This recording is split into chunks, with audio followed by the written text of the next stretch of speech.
What's good? How y'all feeling? Happy Friday, y'all. Good to see y'all nice and live, man. All the uploads on the channel lately. Listen, I'm keeping up with the content. I'm glad that y'all are tuning in. You know what I'm saying? Staying in tune with the channel. I really, really appreciate y'all. The subscribers, the members, the new people that's coming through the channel, even those that are checking out the second channel that we over there building up. I really appreciate y'all, man. Salute to y'all. But yeah, we got to keep our lives mixed in during the week. So we are here right now. We're gonna have a fun live today. We're gonna have a fun live. Y'all see the title? What does the title say? It says RBE Card announcement. Then we got a topic. DNA says battle rap is over. And then we got the Goodz retired? Question mark? Huh? What? Who? How? When? Why? So we're gonna go through all of that.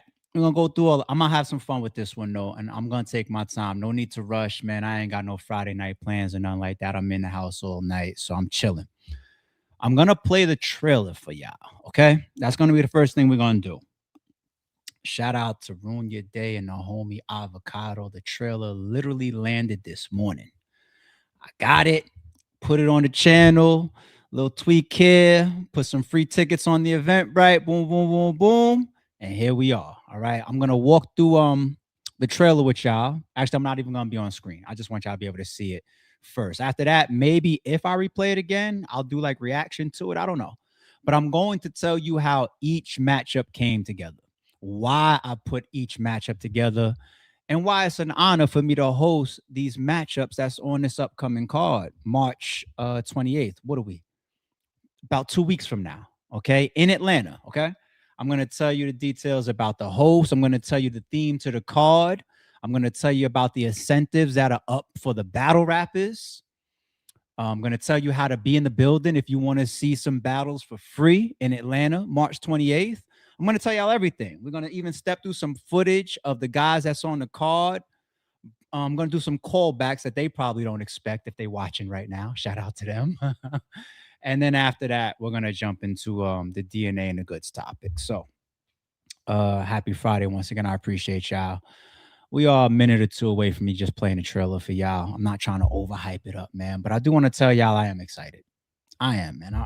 It's like a kid in a candy store when it comes to being one of the pieces behind creating content such as battle rap. It's a fucking honor, man. Like, only if y'all knew. And I even had a little small taste of like little small ups and downs over like the last little couple weeks of like, damn, I hate this shit. Like little small things that come up. It's like, little, I mean, like I gotta deal with this little shit. But it's an honor, man. And by the time you guys are done watching the trailer, I think the cool thing is it's so RBE. It's like one of those scenarios where if you put a bunch of cards down on a table and you remove the platform, it doesn't say RBE or URL or King of the Dot or Bullpen or Battle Academy or, you know what I'm saying, so forth. It doesn't say who's throwing it on top. You can pick out which card. Like with this one right here, you can say that's the RBE card. The ARP probably had his hands in that shit. You could just tell from the people that's on the card and the matchup style. It's so RBE, which I love, man, because I think every platform needs to continue to aspire to do things because it's a dense playing field as far as the fans getting matchups and matchups and matchups and some people say it's watered down. Some people say we're in the shit. We're in the shits of the culture, whatnot. But at the end of the day, I like not even having to have that type of pressure on me. Yeah, I mean, it's not an event. There's nothing for sale. I'm not trying to sell you guys anything. There's no pay-per-view. The tickets that are up now for free, I'm not trying to make any door money. This is just all gonna come straight to YouTube. You know what I'm saying? So I love that. I love that. It's not an event. Ain't no unretirement. This is no different than a full circle. Okay. We've done like 4 or 5 full circle shoots. Okay. The only difference is this one doesn't have a full circle. Why is there no full circle? At least for this moment and for this card right here. The full circle is not an easy thing to put on. You have to have like 3 or 4 different engineers just to, for example, like if Avocado's going to man the camera that's on the full circle track, somebody has to push him. Then you have to have somebody else manning the other cameras and the audio. And it's a whole setup. Even the equipment, Avocado rents a fucking U-Haul truck, picks up the equipment, finds it back to the venue, finds a way to get in a freight elevator, like when we were doing the full circles on the roof. You know what I'm saying? In LA, you got to find that equipment, get it all up on the roof and all this type of shit. Like, only if you guys knew behind the scenes what it takes to do a full circle, right? The thing about full circles, though, is what kills me, if I'm just being 1000% transparent and real with y'all as always, full circle has a name. It's like, fuck, it's built up. I'm telling y'all the truth. I'm telling y'all the behind the scenes shit. It's a name that's built up. You know, even easy. I know we don't get along and we don't like each other, which is cool, but I'll do that full circle shit.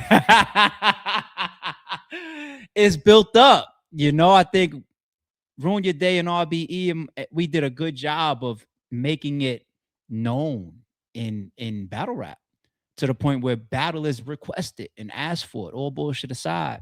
So, the visuals of full circles, man, if you have a full circle battle on the channel, salute to you. I don't know the next time that we're going to do one. But when I say that this is the same, it's all the same.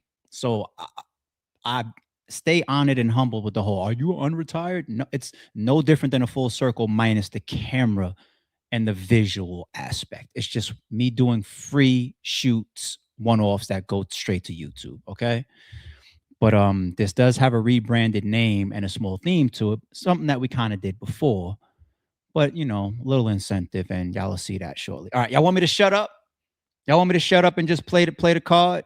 You see, I can't do it. I can't do it. You see?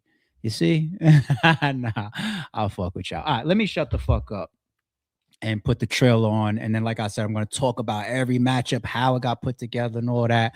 We'll politic, we'll build, we'll go through some footage, yada. We'll have some fun, okay? Let's bring it up. Let's put it on the big screen. And I'm even going to get up out of here so I don't block none of the screen. All right, let's do it. Shout out to ARP too. I think he's brought this up numerous times, and it's you versus Calico, man. Like, what's the word on that? The culture want to see it. You know what I'm saying? The culture want to see it. I'm gonna keep it all the way real with you. Cal know where I stand, bro. Me stressing you, big blades. I really can make a mess of you. After the jagged edge, nothing but 5 steps for you. I drop you, still eat your food. 5-second rule.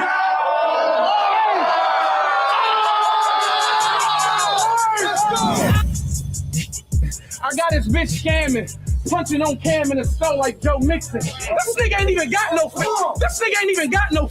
That be my fans that fuck with you when I go missing. That's Will Maho tripping. That's Will Maho came here looking for the knockout but wasn't prepared to go the distance. I ain't speaking on verb hair, but I brought extensions. I don't even like lame niggas' names in my mentions.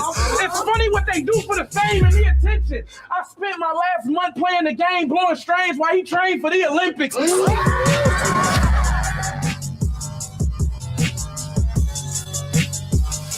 Like you people that can do what we do. Nigga, literally. I mean, you stupid for thinking you killing me. It's not even remotely close. It doesn't have to when you can channel your energy. It's to talk life to him. I don't think when you materialize, it's very solid. So to those who said I couldn't talk light to him, ain't nothing about him as genius as this. He might matter to y'all, but to me, he don't even exist. He gonna holographic shit, and I'm gonna walk right through it.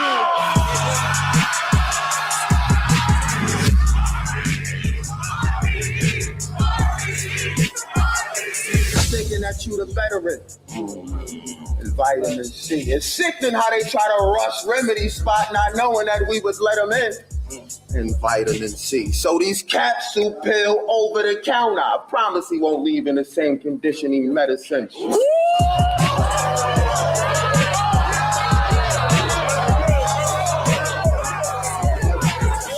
this where the plot thickening. Glock kicking and top splitting. You can play with these other states, but not Michigan. You think if I tell these niggas to go, they not listening? Goons in the house, she like, oh no, not this again. You mad, nigga? That's not very clever, Cannon. See, I told you that this was over with. Silly rabbit flip that big bowl of tricks. So let's shake that presence up. I'm trying to guess what it is before I open it. What you got? Valid. I ain't finna lie to you. Case valid. I ain't finna lie to you. And personal won't work for you. I'm finna body you. If they ever said I was pillow talking, it came with a silencer.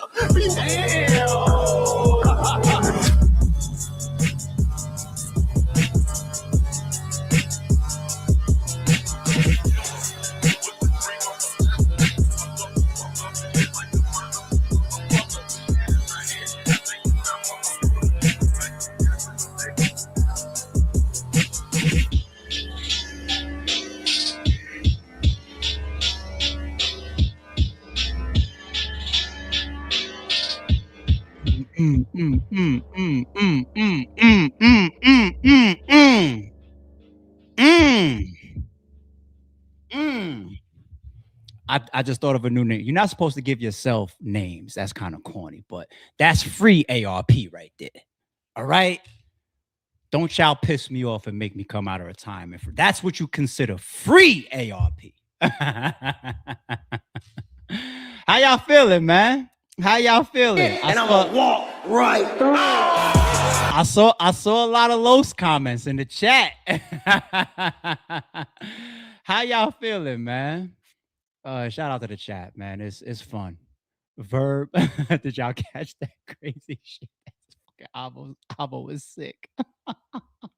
Look at this ill will fire. Let's get toxic. Laughing my ass. Oh no. Oh my god, he's gonna kill me in spaces. Oh my god. You know what? Fuck it. Yeah, let's do a little reaction. Why not? This is live. Let's do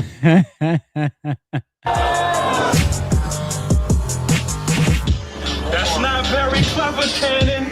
See, I told you that this was over with. Silly rabbit flip that big bowl of tricks. So let's shake that presence up. I'm trying to guess what it is before I open it. What you got?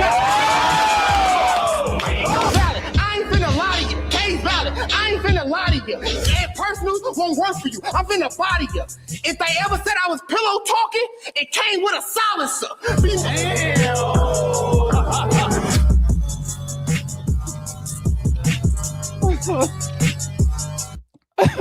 Pause it right there on Mickey Facts. The plague continues.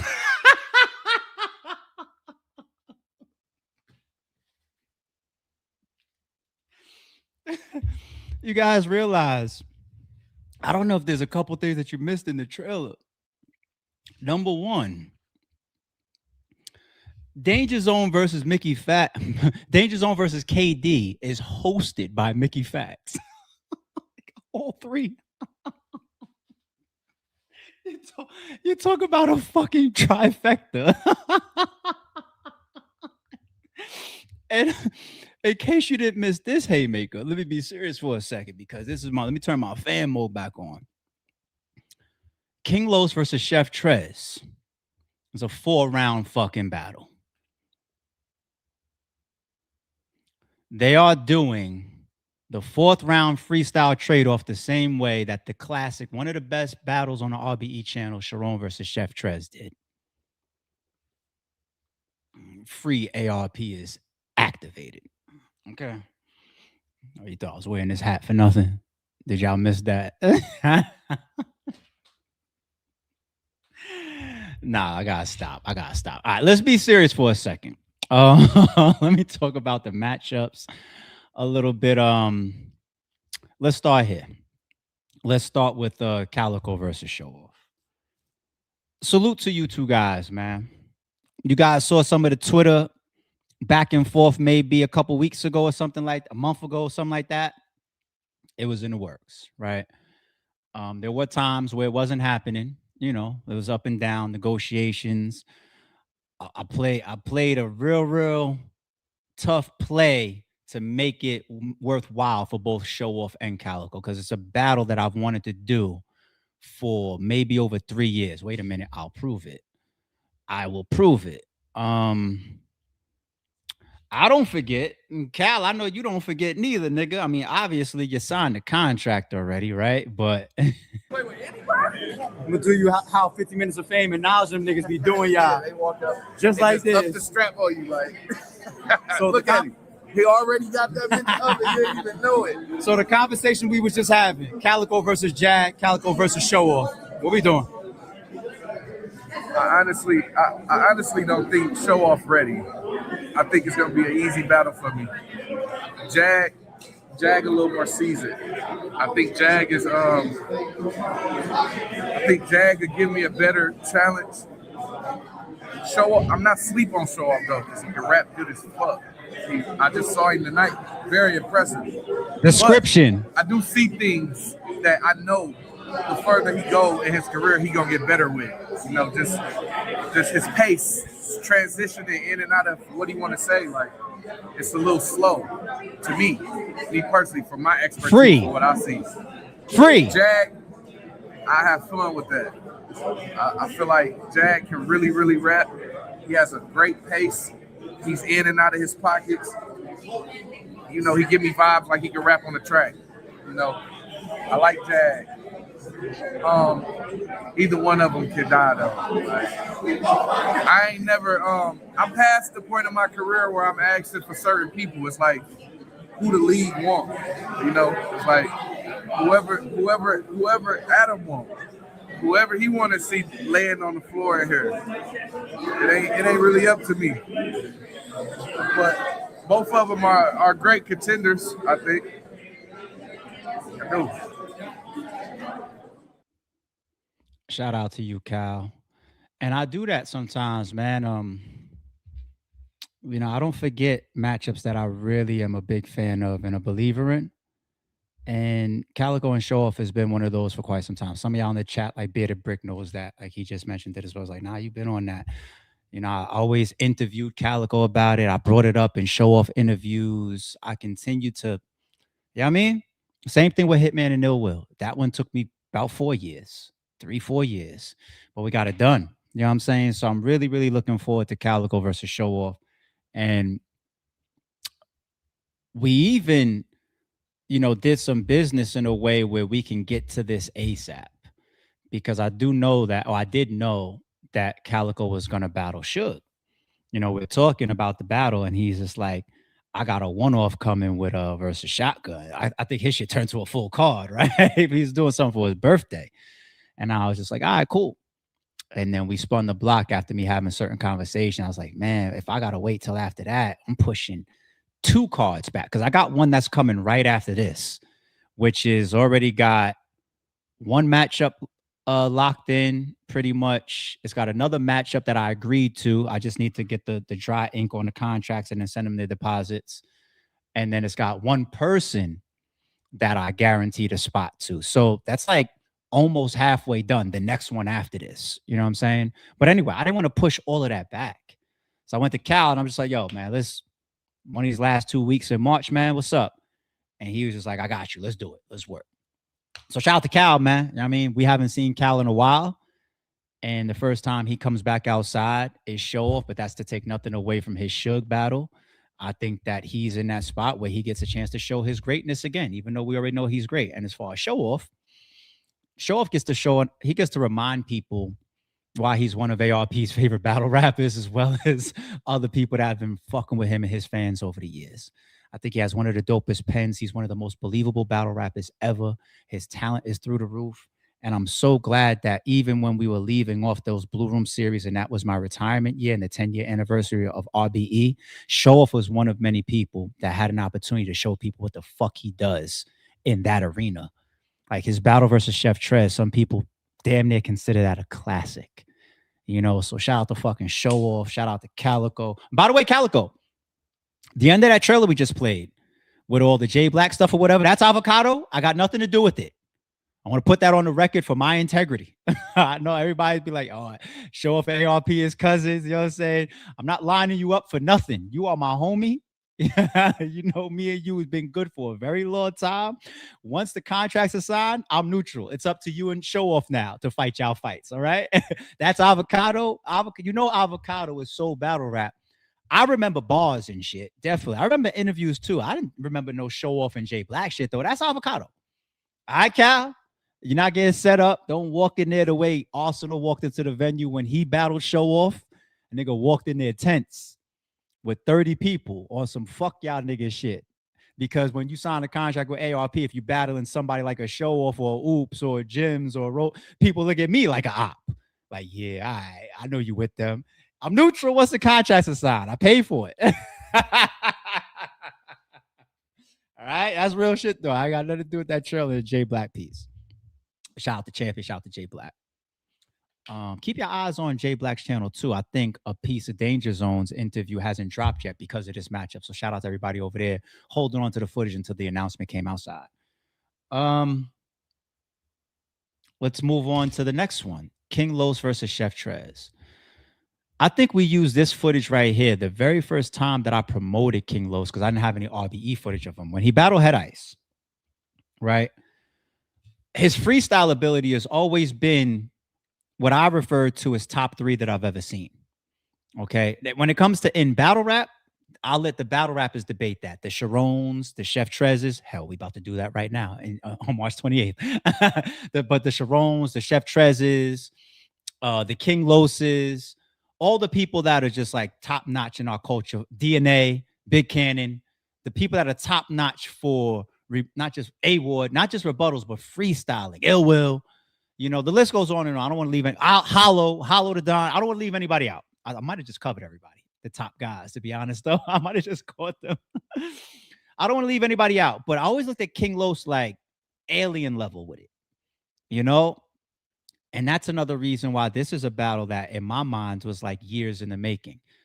Taking that classic 4th round situation that we did, not once but twice. A lot of people definitely refer to the Sharon versus Chef Trez because it's a super classic battle. But they forgot we did it with Big Cannon versus Sharon. And that 4th round was crazy too. That was crazy. So now I get to see this alien do it with somebody that has one of the best battles on RBE, including that round, which is Chef Trez. And by the way, welcome back, Chef Trez. Welcome back, King Los. Great to see you guys. Great to see you fucking guys, man. You know what I'm saying? On some RBE shit, man. Salute to y'all. Great to see y'all, man. This 4th round alone to me is worth watching the entire card. I can't even say worth the purchase because it's free. You know what I'm saying? But Los, this was him in a room. He had Brother Polite in the room. I think, was Hollow there? Daylight is there. And Loaded Lux is throwing King Los words to freestyle off of. He's doing no pauses in between. Rarely do you see people do that. Sometimes people, they break, they get their word, and they start. He's doing it fluid through the words that Lux is throwing him. He's a fucking alien, this guy. Down everything on the scene. I still pong like ping or ping pong. That's back and forth over the table. My thing's long and strong like Long John Silver. Give your girl some gold. I'm having this many syllables in a freestyle too, with off of words that you were throwing, don't make no sense. It's not even ABC 1, 2, 3. It's got 1 million syllables per bar. Problem. Oh my God, I'm a problem. If he say he a problem, I'm a rob him of his problem. With my revolver, the problem solver. It really don't matter whether I'm off or on, or like Santa Claus, I'm on. Some other shit is on the house. I got my sack on me. Plus I got my jack and my yak on me. And my I got my Santa Claus sack on me. If a nigga try to zap on me or get saved by the bell and screech and zack on me, whatever, I'm back. Stop. 4th round type shit. It's like you don't question it. He's been doing this his whole life. He was born with that shit.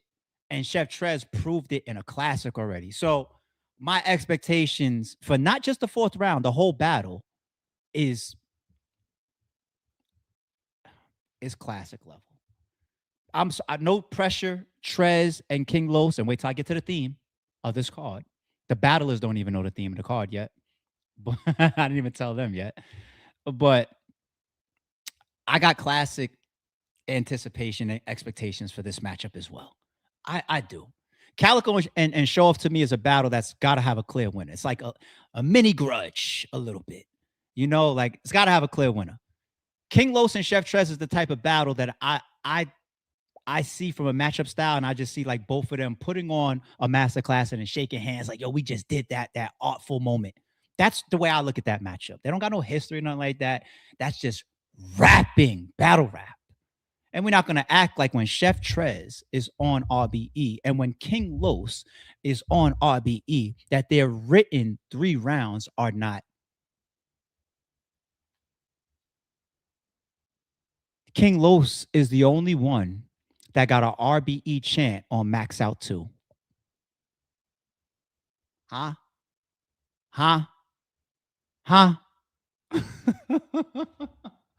Trez Los. Let's get it, man. I mean, it's weeks away. It's weeks away, fellas. Listen, if that's one of the best battles that y'all ever seen, make some noise. I think that's one of the best battles that's ever touched the RBE stage. I think they set the bar for not just this card, not just February 29th, not just for the year, but definitely for RBE history. And the wild shit is we not done. Top of the 4th. Whoever's ready to set it, go. Top of the 4th. Let's go. Hey. See, go. You beating me? No. Tune in March 28th. Well, when I put the footage on the channel. Or be in the building. Be in the building. Tickets are in the description. Free tickets right now. I swear on everything. I was uploading the flyer to the Eventbrite about 1 minute before I went live because I didn't want the flyer to come out before I went live. So I didn't update the Eventbrite like earlier today when I set up the Eventbrite. And when I went on right before the live started, there was like 20 something tickets already reserved. I'm like, there's no information on it. And I was like, how do people even, I was like, oh, there's people that still follow our Eventbrite. Oh, I get it. So I swear on everything. So go to the description box in the below in this video and reserve you a free ticket if you're going to be in Atlanta March 28th. Okay. Let's keep talking about these matchups, though. I'll go to Ill Will first. To me, the best battle rapper of all time. I think the resume and the pace, as long as he keeps up with himself, of his 2026 will lead him to possibly, if he really, really stays on his B+ to A+ game, because a B+ Ill Will is a headache for the best in the world as well. If he does that all 2026, this could be the year of Ill Will. I know Champion is falling back. And shout out to Jay Black.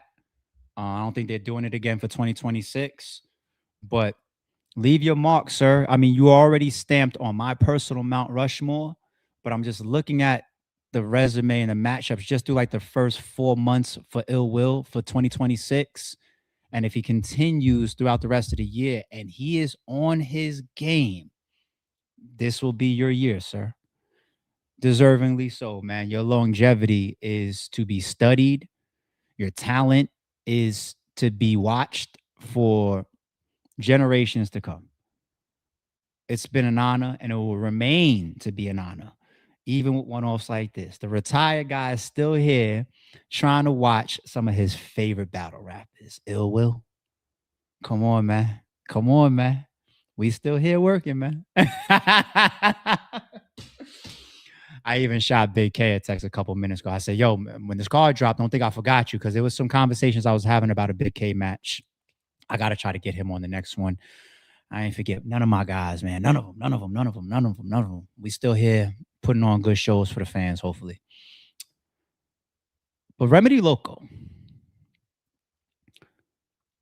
And I got to wear this. Remedy Loco is a guy, even though the first time he debuted on RBE was in Club Drum, New York era, before the Atlanta era, I always looked at Remedy Loco as a guy that was just like, he has all the factors. And if I would have had like the time that I had, like, let's say with a show off or a froze or oops or what, working with him. And some of that is on me. Like the last 2 or 3 years, I needed him on more stuff because you talk about his presence, believability, his image, his bars, his charisma, his humor, his delivery, his voice, the way he changes his octaves, mid-round, mid-bars and all of that. To me, he's always been a star. He's always been like, he has all the it factor. And even Ill Will and Remedy Loco have been talking about this matchup amongst each other for quite some time. Right? It's just one of those that I think if you have that matchup eye, you see it. It just needs somebody to get behind and put it together. You know what I'm saying? So Loco, you know, he's got some great performances on RBE. But one thing that I think that Loco is just, I shouldn't say think, it's numbers are numbers, right? For the math people, for the black and white people.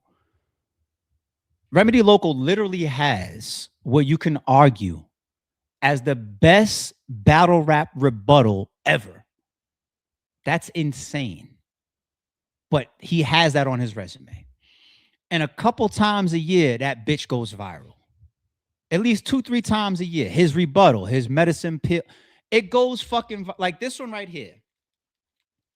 This one I put on the RBE channel 4 months ago because I kept seeing it everywhere. And I was like, everybody's doing millions of views off of this fucking clip except for me. And it's an RBE battle. But I put it up 4 months ago. And look, it's got 708,000 views. And I'm the small guy. I'm going to show y'all. But for anybody that didn't see this clip at this point, because it's everywhere. You think he going to flare up and I don't pill? Invite him and see. No! You said something about vitamin C. Yeah. But who the fuck do you think you better than? You. Your dog will get shot for you thinking that you the veteran. Vitamin C. It's sickening how they try to rush Remedy spot not knowing that we would let them in. And vitamin C. So these capsule pill over the counter. I promise he won't leave in the same condition he medicine.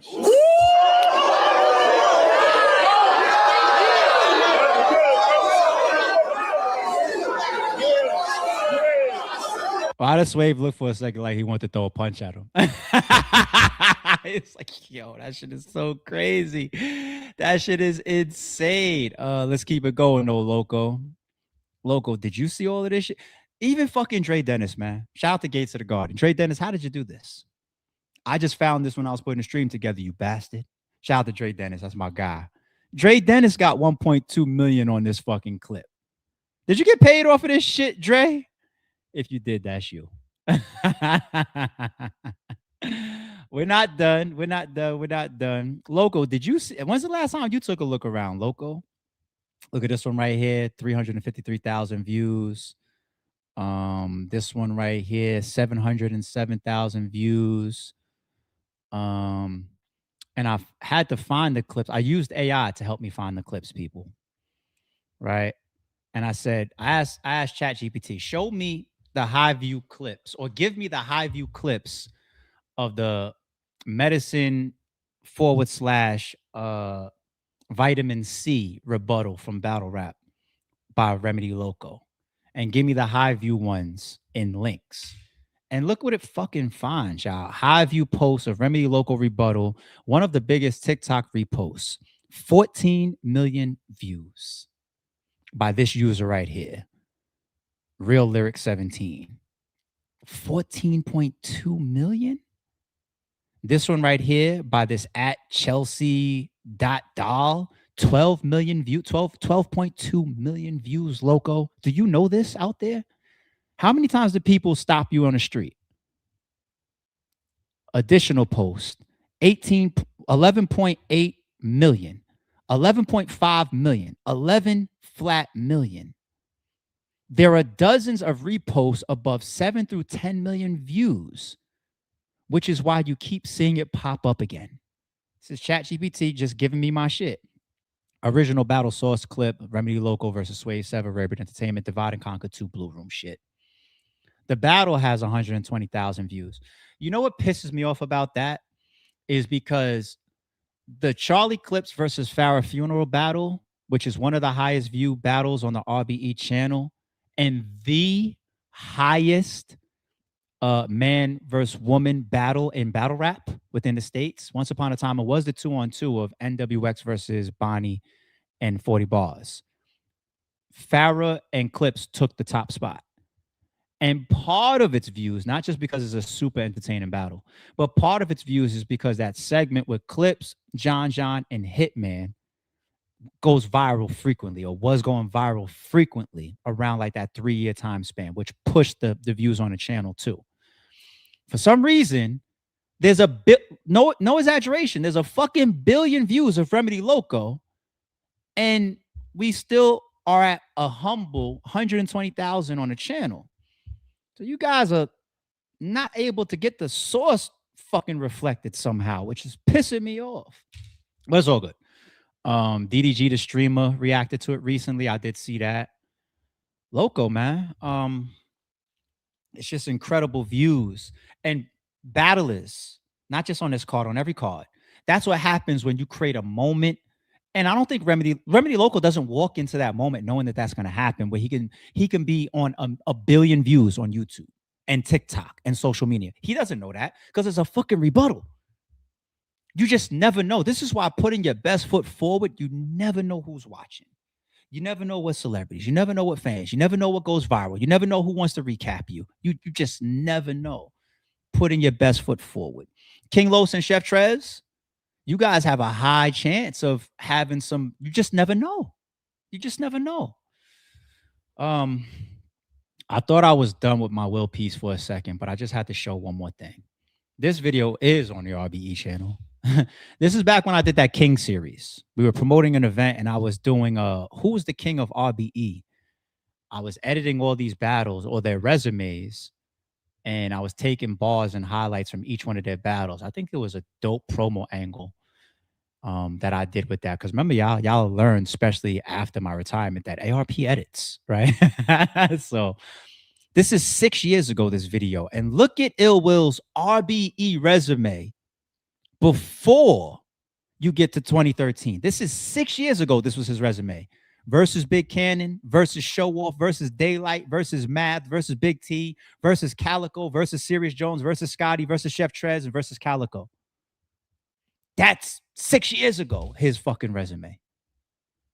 Hey, Will, stand on these words in the opening of the video, too. I'm king over there. You what? You what? You said what? You said you what? RBE. Oh, and that ain't even my house. Watch this. Wow. I'm the king at RBE. I wouldn't make the. I'm the king. You sure? You sure? Because a nigga like Loco is looking at out in the old heads, dog. I'm just trying to say. King over there at RBE. Oh, and that ain't even my house. Watch this. Wow. I'm the king at RBE. I wasn't made to play the sun. Wasn't made to play the sun. And all of you know that. There goes ARP on that fucking wild ass wire shit again. And niggas like that, y'all look at these niggas like, oh, y'all really want to come back to battle rap? Oh, you think shit is sweet over here? We built this shit. You didn't do this shit by yourself. You hear that voiceover? That G Money voiceover? We built this shit. You ain't built this shit by yourself. That's my edit. That's me taking that and putting it in this shit. That's how I look at my team. That's how I look at everybody that has been a part of the RBE wave.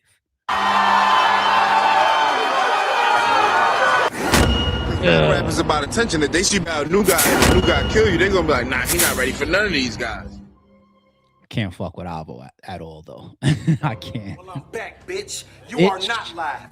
Gracie's smart, and she know what time it is. I call her clockwise. You staring at death in the fucking face. That's the repercussion. No, you staring at death in the fucking face. That's the repercussion. No, you staring at death in the fucking face.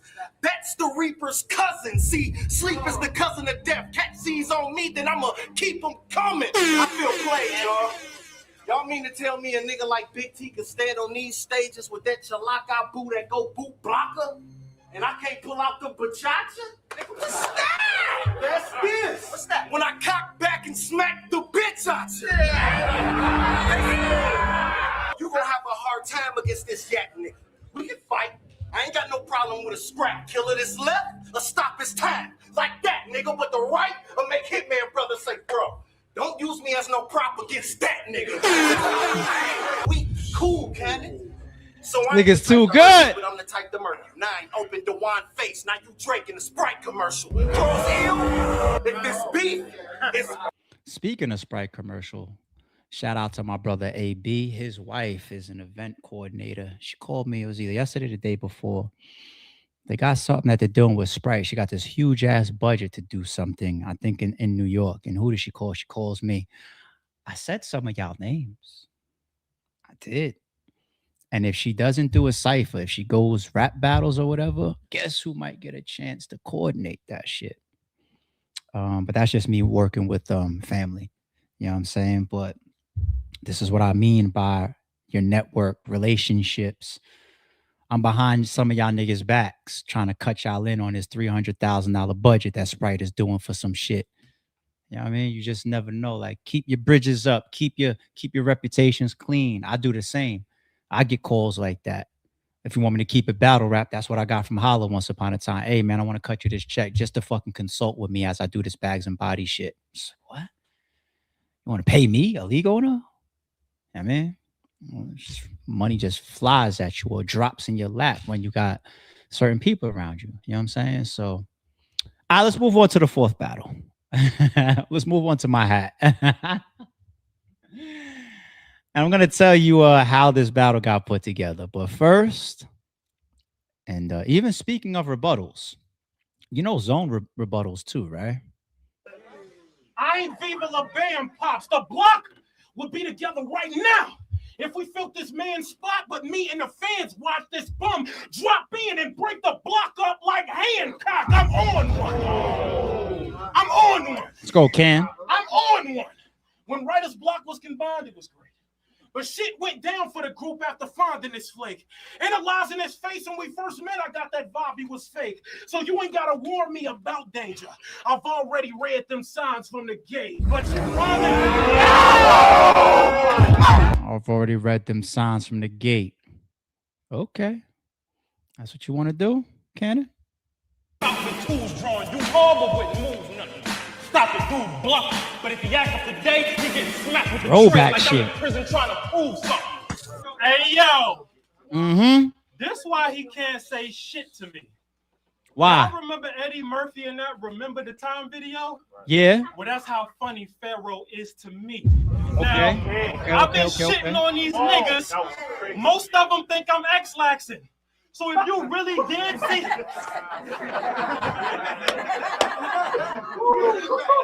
I need more than that, I'm though. shitting on these niggas. Okay. Most people think I'm X-laxing. Uh-huh. So if you really did see that danger sign on the gate, then bitch nigga, why is you trespassing?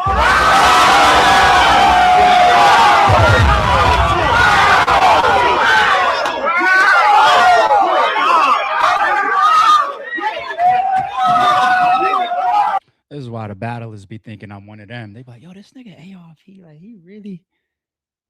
Yeah, nigga ain't no acting or no clout. This nigga's really still a fan of us. Like he just met us. I'm such a fan of y'all.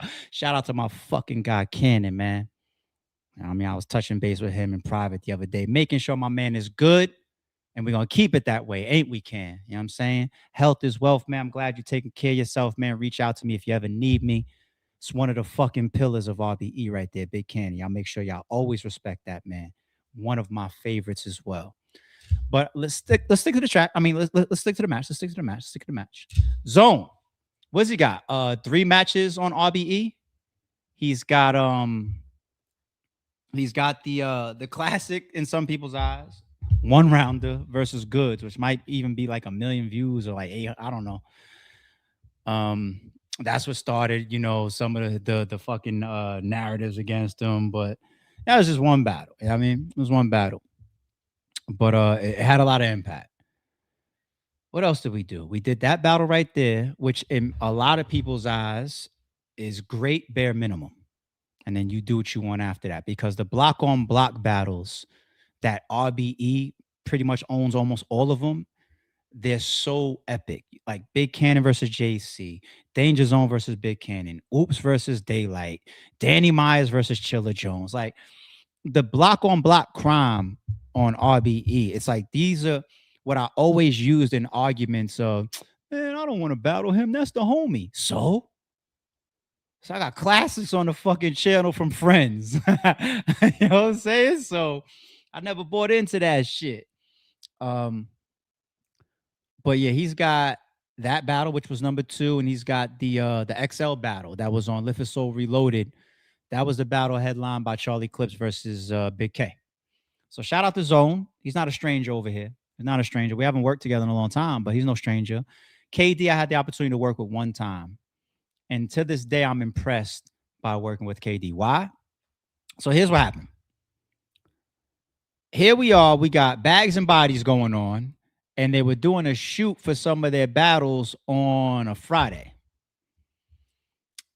My event, my RBE event, this Blue Room event, is the next day, Saturday. So I'm at the Bags and Bodies joint. We do our face-offs Friday night, and the moment our face-offs is done, a bunch of us drive over to Bags and Bodies to fuck with everybody in the building and support my nigga Holla and all that. Check it out, watch some battles. KD and Bad News at some point in the event is behind me, and they're arguing about something. Not like serious, like a problem, but like competitive and like playful. You know what I'm saying? But they're arguing. And my league on the ass turns around and I'm listening and I'm just like, nigga, I bet like tomorrow will end a bag. It was tomorrow. And both them niggas called my bluff. Both them niggas was like 3 rounds, no choking. What's up? And I was just like, oh, I put a bag up for both of them. Both of them on it. It's not even 24 hours. This was the night before. And they battled early in the card. It was like 12 hours. Still to this day, and you got to give Bad News the same credit as KD here. They literally did 3 rounds in about 12 hours of original written material, no chokes. Now I see why KD is top 3, top 5, or top 10, or whatever that is that Averb tweeted.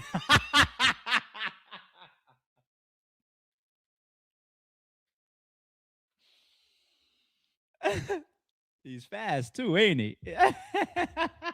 Allegedly. Zone took a couple days to get that email out, huh? KD probably got that shit to you in 2 hours, allegedly. But anyway, that's my working with KD. You know what I'm saying? So why this match? Why now? It's like the involvement of those 2 guys is clear, right? But it wasn't my idea. I can't take full credit for it. So I'm talking to Mickey Fax. I called Mickey. I wanted Mickey on this card. I offered Mickey O-Red, one of my favorite battle rappers of all time. O-Red, to me, right? Everybody hears me say that too. I wanted, and O-Red might be watching. He might watch this and be like, that nigga duck me? Hey, call him out. Get on Twitter, whatever. He can't say, I don't lie. Like, get that nigga Red. Nah, but Mickey, it's not that he was ducking. Mickey's just not in battle rap mode like that. And he's never really been. And the reason why I fuck with Mickey based on how he navigated his battle rap side is when he did battle with me versus Averb in a full circle, that to him was his trifecta. Speaking of trifectas, like here, like Danger Zone versus KD, hosted by Mickey Fax, trifecta. Mickey Fax trifecta was, I want to battle on URL, King of the Dot, and RBE, and I'm done. And he's standing on it. He's fucking standing on it to the point where I don't even understand why we had another battle in your in your Averb contract. But I tried to get Mickey on the card. I wanted him versus O-Red for a super lyrical bar fest. Mickey's not in battle mode. You know what I'm saying? So I respect it. I kept pushing it. When the Danger Zone stuff comes out about Averb, you know, we're talking about some of it behind the scenes, like, what the hell is going on? I'm getting in tune with certain facts or whatever. It's no different than like what every league owner and every blogger and all the battle rappers do. If you're tapped in, you know everything. You have all these conversations. It just is. It's part of the game. It's the behind the scenes world. You know what I'm saying?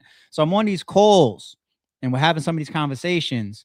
And one thing I respect about Mickey Fax in the midst of this whole situation that you guys probably don't know, and this might be the first time y'all hearing that, and he deserves it to be heard, is let's keep it real. I did see Mickey Fax get backlash for outing that thing that was in their private group chat about Averb having ghostwritten material that he paid for that he bought from Danger Zone, right?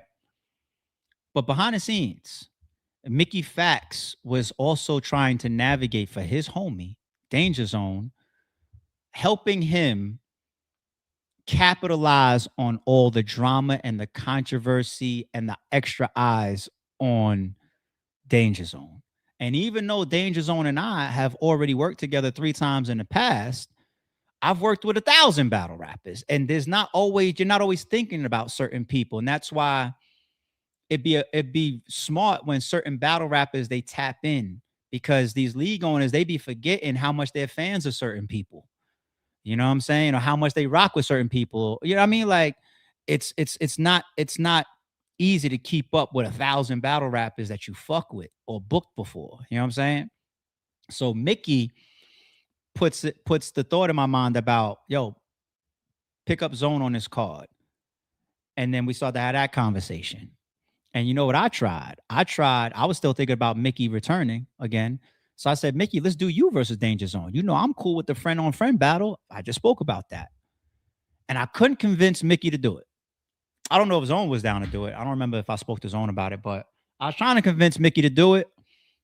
And the same way he stood on his square for the old red matchup, he stood on his square about Zone. He's like, nah, I don't want to.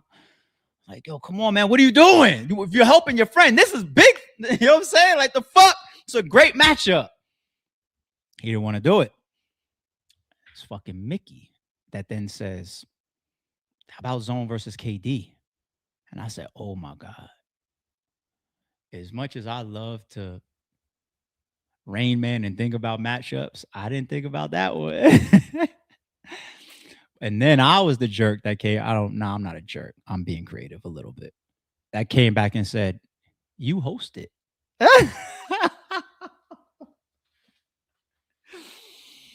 And there goes your trifecta. So that's how that matchup happens. Okay. So now you're in tune with all 4. Last but not least, let's get to the theme real quick. And I'm still going to do these the DNA and the Goodz topic with y'all. So this Meet the Bar. I was thinking of doing something that we did before in different respects. In Divide and Conquer, I tried to inspire and motivate battle rappers to win their battles and then take them and put them on the next matchup. That's why Mook was always out the loop at how he ended his 3rd round versus Big K when he was rapping some shit like Divide and Conquer. What's supposed to be RBE versus URL? And I was just like, did you miss the last card? You probably did. Divide and Conquer means if you win your battles the same way Big K beat A-Ward, I want to try to get as many of the winners on the next card as possible and use that as an incentive. And then his performance was so great versus A-Ward, I said, I'm jumping it all the way up. And I called Mook. You get it? So that incentivized philosophy, I like that. But when we get to Max Out 3, giving a bag for performance of the night, I've done it a bunch of times, but I wanted to bring it back. And I wanted it to be clearly apart whenever you see that series from RBE, that's what's happening. So when we say Meet the Bar, there's going to be 2 bags that's going up. One's going to be for performance of the night, and one's going to be for bar of the night. And I like that they're close to each other, which means that one person can possibly walk away with both of them. Because if you're having the performance of the night, you probably have some standout bars. And you could possibly easily then have bar of the night. But I'm putting up 2 different bags. Just as incentives, just rocking out with the artists, just appreciating what they bring to the RBE channel and the RBE stage. You know what I'm saying? So that's where I said, all right, we could do full circle. We could do this. We could do that. I could bring something. I could do a callback. I could do straight to it because these are straight to YouTube as well. But if I'm going to do these incentives and make them a part of a card, let's change the name, let's create the theme, let's start to settle it in the minds of the followers. And that's where Meet the Bar came in. Okay. So battlers, you didn't know that. Now, here's another piece that you didn't know. Oh, yeah. So Mickey Fax is hosting KD versus Danger Zone. Cassidy is hosting the other 3 matchups. All right. Ill Will versus Loco, King Los versus Chef Trez, and Shaw versus Calico. The hosts, and you guys don't know this, Cassidy and Mickey Fax, you guys have the responsibility, night of, so I can get these guys their bag, of determining together the performance of the night as well as the bar of the night. I was telling Alvo, I was just like, how do I alleviate any bias that a host can have? Simply by letting them get backlash online and then never putting them in the host spot again. That's it. That's the best I can do. These guys, they'll get dragged over the coals if they get it wrong. That's just how it goes in the fans' eyes, because that'll be a talking point. How did you give it to this person when this person had? That's how it goes. All right. But Cassidy and Mickey Fax, we are going to have Avocado capture that footage when the event is over, or when the shoot is over. You guys know I hate saying event now. When the shoot is over, Avocado's going to put that camera on you two guys the same way he did at Max Out 3 to Vada Fly and Showtime SP and for Rosenberg Raw, and say, what you got? Performance of the night. Huddle up for a quick second, make our decision, let us know so I could pay these guys and add it to their back end. And the same thing for the bar of the night, okay? Meet the Bar. Let's have some fun. Appreciate y'all. Get your free tickets in the description below, the Eventbrite link. If you want to hear me say it on camera because you have problems going to the description box, it's meetthebar.eventbrite.com. Okay. Get your free tickets below. March 28th in Atlanta. Because it's a private event, I'll be sending out the address. It's already locked in, the location, but I'll be sending out the address probably the night before, like I've done with the Full Circles. We'll be giving away free tickets. I'm going to email everybody that's on the Eventbrite list their tickets, their location. There's going to be security at the door, and they're going to have the guest list that I give them, which means even if you find out the address, if a battle rapper tells you, if somebody puts you on whatever, if you pull up, it's public property. Pull up. As far as getting in, security guards have a list that they are working. Okay. So if you are not somebody like, let's say, a supporter or somebody that grabs an Eventbrite ticket and you want to be there, please shoot me a DM or shoot me a text message. You know what I'm saying? I can't remember everybody to put on a list. So please shoot me a text message or a DM. Let me know, yo, AR, throw me on the list. Cool, I got you. Because I might not even be there at certain points. So the security guard can't turn to me and say, yo, ARP, boom, is this person like an event? Can't do that. You know what I'm saying? I'm going to be moving around. All right? I'm just telling y'all, up front. I'm telling y'all I'm going to be moving around. So I need to have a solid guest list so that the security guards can do their job at the door. Okay. Anything else? March 28th wise? Anything else? Shout out to Ruin Your Day. Shout out to the artists. Shout out to the hosts. All right. I think that covers it. No plus ones. You could, no, the artists got their pluses. It's all good. Calico's probably going to roll in there with 15 people like he always does. You know what I'm saying? It's all good. You don't got to argue with me no more about your entourage, how much they got to pay. Battlers don't got to have that argument with me no more. It's free. I don't care. I don't care. There you go. Appreciate you. You tried it. Thank you. So everybody, please get at me and let me know if you want to be on that damn list. All right, let's do the DNA topic. And then I'm going to do the Goodz topic second. So the title of this 15 minutes of fame video, and let me not misquote. Shout out to 15 minutes of fame. Shout out to Uncle Rob. By the way, media, bloggers, let me know. Shout out to 15 minutes of fame. Uncle Rob, everybody over there. Shout out to Hip Hop Is Real. Not everybody, the whole team. Y'all want to be in the building. Y'all know y'all, everybody, the bloggers, every blogger. Chris, 3 Letter Man, Angry Fan, Piper Boy, Jay Black, Vodafly, Showtime, everybody, every blogger, everybody's welcome. Everybody's welcome, man. Just let me know and I can get you on the list. I got you. And I hate doing that because I fucking forget people that I fuck with highly, and it's just like, all right. But anyway, the title of this shit says DNA says battle rap is over.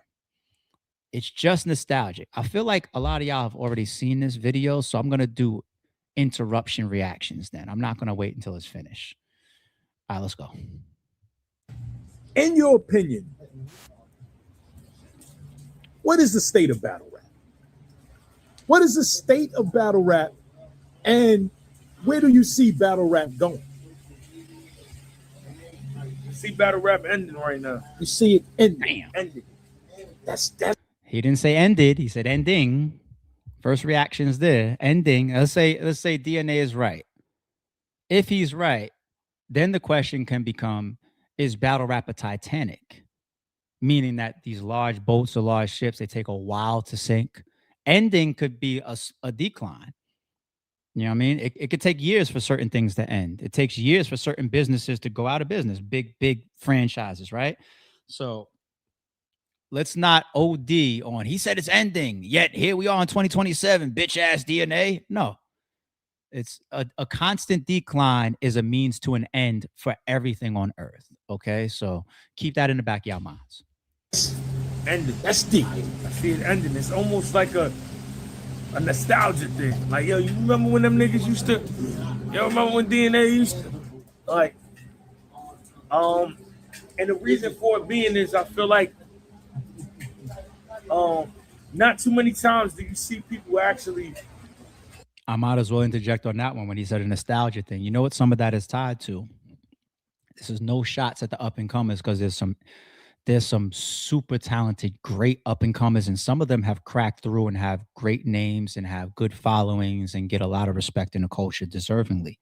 But if you take the star power of a lot of our OGs, our up and coming era doesn't come anywhere close to it. Like, for example, there's not even a 5% draw from a newcomer when you hold them against like the top 5 drawing battle rappers, right? The replacement factor isn't easy when you still have to rely from a drawing standpoint, because this is all business tied. You got to call a DNA. You got to call a Goodz. You got to call a Mook. You got to call a Lux. You got to call a Hitman. You got to call a Cassidy. You got to call a Math. You got to call a K-Shine. You got to call a Twerk. You got to call a, you see what I'm saying? The bigger names that have been here for so long, that have been battling for 10, 15 years and all that, they are still the top drawers. They still do the most views. They still have the biggest matchups. So all respect to the up and comers. And I know that's always a big talking point, creating new stars, creating new stars, creating new stars. And it's always been a tough job for everybody. You know, you guys see the tough job that Wayne and Lawrence had when they did the Brick by Brick series. You know, like I had to shut that down. Like it just got out of hand. It got crazy. You see what we did to 1SKs over the years, and some people go from 1SKs. Oops was an opener battle. He became one of my go-to people, one of the frontline pillars of RBE. He opened our very first card. It's just somebody, I didn't even know him like that, you know. So, and that guy took battle rap to the mayors, to becoming a politician. He took it to what was it? Is it the ESPYs, the Grammys, or whatever? From his documentary, he did interviews, I think, with King of the Dot, saying that comes from his battle rap. He got into these big superstar-filled award rooms from battle rap.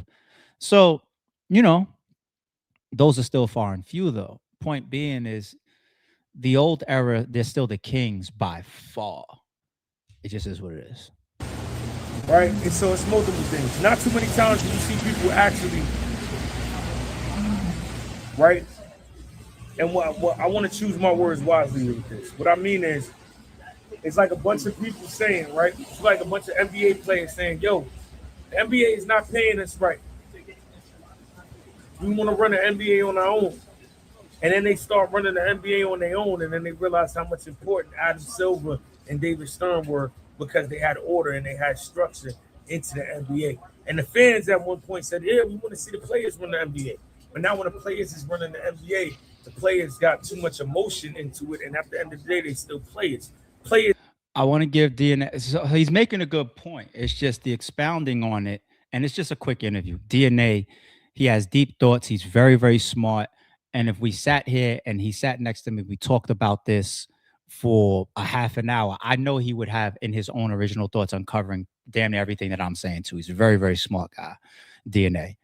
But without that lack of context here, it could almost come off as he's saying, and I don't believe this is how he's trying to come off.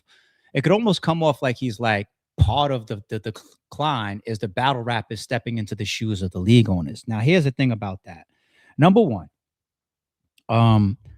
battle rappers that have done it, 90+% of time has been out of necessity. And that is to be looked at to me as like a positive, because sometimes you have to take shit into your own hands. Let's look at some of them. You got Big Cannon, who co-ran shit with Gracie for Guerrilla Warfare. Guerrilla Warfare, we're not going to forget the Crown events and the impact of what they did. You know, they did a lot. They did a lot of big events, a lot of big cards, put a lot of money into the culture, did a lot, got away with a lot of big matchups. Guerrilla Warfare put on crazy. They are in those record books. Who else you got? You got John and Bullpen. Bullpen has done a lot. Okay. They started out real fast too. Remember things like the 2-on-2 and what was that? Math and Cortez 2-on, like they started out real fast. They delivered us some timeless classics, like to me, like Loso versus B Dot. These are like timeless battle rap classics. You know, Bullpen has done their job. They really did, as far as how many years and how much work they put in. Who else they got as battle rappers? You got Math. Math was in and out. Math did something with Vlad TV, the Killers League, one and done. But that was because I think Vlad was the driving force, right? He was just like, I'm good on this shit. I'm out. And then he did the Legends Only thing, but he did that with like a couple celebrities, a guy, Nicky or whatever, that was in Bad Boys and Method Man. Math stopped it for his own reasons. You know what I'm saying? And that's not probably an easy thing to keep going, considering the caliber of people that you're trying to work with, this Legends Only thing. So that's Math. Who else we got? You got Easy, right? Easy. Well, every battle rapper has a form of financing behind them that's not necessarily always tied to their own pocket. So I don't want to say what Trenches looks like soon as Chrome drifts or Rem drifts. That's apparent. But Easy he still face fronted the Trenches, and he used his popularity. He's doing it right now. You know, like he's able to get probably a lot of the battlers that work with him off of just the strength of it's Easy representing you. I'm just being real. You know what I mean? So the Trenches, it's had an impact. It's got some great battles that it's done, and they're on a smaller scale. And I think you see that in some of the cards as well. But they're doing a job, and that's what Easy is working on. You know what I'm saying?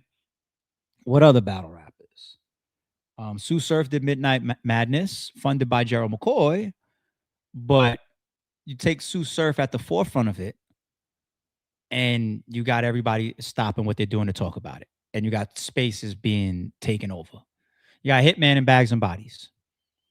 He gave y'all promo of the year and one of the battles of the year in him versus Geechee. He gave y'all him versus Hustle. You still got to throw in there what he did with the Mansion. You know, that's all under Bags and Bodies.